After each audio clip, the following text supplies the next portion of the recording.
After a few forgettable years, the DCEU is looking much better, and for the first time since its conception, the extended DC universe seems to have a real direction of where it wants to go. But despite the improving outlook, the DCEU still has a few gaps that may be filled by introducing some of these long-standing DC characters. In this video, we took a look at the 4 heroes and villains we'd like to see in the DCEU. Firstly, we have Green Arrow. Even with the presence of Batman and the cast of Birds of Prey, the DCEU has an abundance of high-powered superheroes. Aquaman, Wonder Woman, The Flash, and Shazam are all extraordinarily powerful, but this isn't necessarily bad. Instead, the history of DC films shows that more grounded characters correlate to better films. Case in point, Henry Cavill's Superman, Man of Steel, is one of the best comic book films we've seen in recent years, and we will die on this hill, which is why Green Arrow appears to be a reasonable contender for showing up in the extended DC universe in the near future. Oliver Queen, aka Green Arrow, is just a one-dimensional character. In reality, the most recent live-action iteration is a radically different character than the one recognizable to the comic book fans. Many fans believe that the CW's Arrow was just a cheap ripoff of Batman. This could be a legitimate point in some ways, but the show also gave us a grittier and considerably cooler version of the Green Arrow, who could easily fit into the DCEU.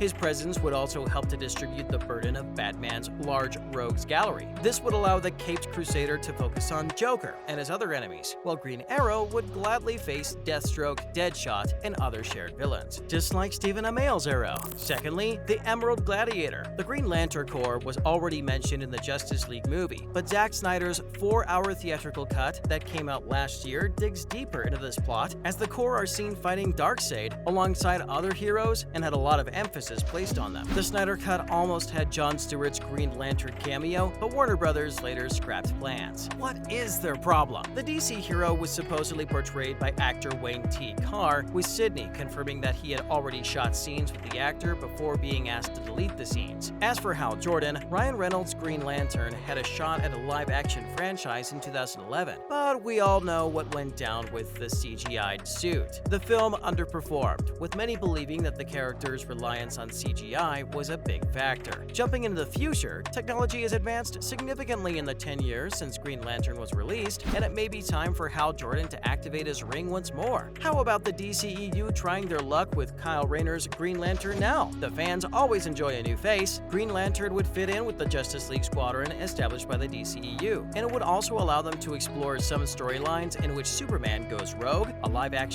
Injustice movie preferably, as he is one of the few characters who can compete with Superman, just through the power of his will. Thirdly, we have our hero number 3, Nightwing. As many fans know, Nightwing is the adult counterpart to Batman's original sidekick, Dick Grayson, aka the first Robin. Dick resolves to spread his night wings and fly after reaching adulthood and experiencing some difficult years alongside Batman. He develops into a fearsome vigilante in his own right, tackling the city's darker, crime-infested streets with the same zeal as the Dark Knight. Nightwing entering the DCEU would necessitate a multiversal situation, and if Snyder's Justice League is still canon in the DCEU, he has confirmed multiple times that the Robin in Batman vs. Superman, murdered by the Joker, was none other than Dick Grayson, and not Jason Todd. A curious choice that appears to be motivated only by personal preference. What did Dick ever do to you, Zach? If Nightwing were to appear in the DCEU, it would ideally be as part of a Batman family feature. This would allow Nightwing, Red Hood, and Batgirl to appear in a primary film rather than needing their own separate films. And at number 4, we have Hawkgirl. Hawkgirl is a seriously unappreciated character in the DC universe. If you're not familiar with her, she can fly, has superhuman strength, and superior combat skills. She's frequently associated with Hawkman,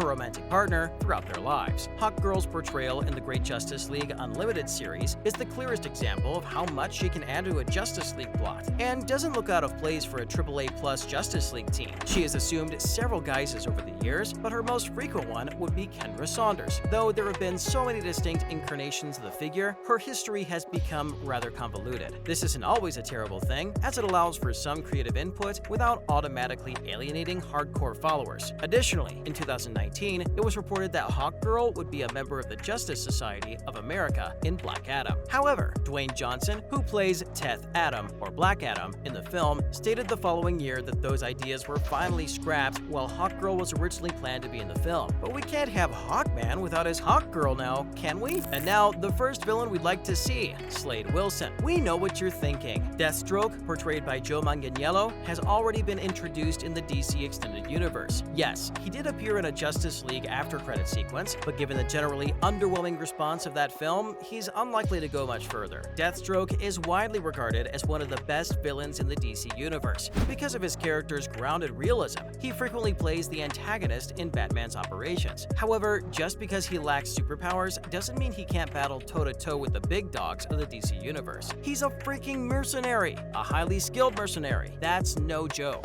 Notably, Manu Bennett portrayed Deathstroke on Arrow, a part for which both the actor and the character gained critical acclaim. His appearance coincided with Arrow's strongest season and several of its best all-around episodes, which is hardly coincidental. But whether he's portrayed as an anti-hero or a villain, a Deathstroke-led movie is something we definitely want to watch. Next up, villain number 2, Red Hood. Red Hood is a brilliant modern-day Batman and DC character. Jason Todd, one of Batman's previous protégés, goes by the guise commonly known as Red Hood. Jason was killed by the Joker, only to be resurrected by Ra's al Ghul in the Lazarus Pit. And as a result, Jason became temporarily insane in the brief term and murderous in the long term, despite his targets frequently being criminals and crime lords. Red Hood is relatively younger than Batman in the comics, but they share a long and well-known history. They often disagree, but the Dark Knight has leaned on the Red Hood for help on some of the most important missions, and their generally angry and violent relationship is what earns Red Hood the title of villain. If WB and DC want to build the Batman mythology through their various iterations of the character, the Red Hood plot would be a good place to start. Followed by villain number 3, Professor Zoom. Professor Zoom, also known as the Reverse Flash, is the Flash's arch-rival and one of DC's best villains. He's the antagonist in many of the Flash's best stories, including Flashpoint, arguably one of the best DC storylines ever. Zoom's talents are similar to the Flash's, but his ideals and views are very different. He duplicated the experiment that gave the Flash his powers and often traveled to the past to try to kill, or at the very least, ruin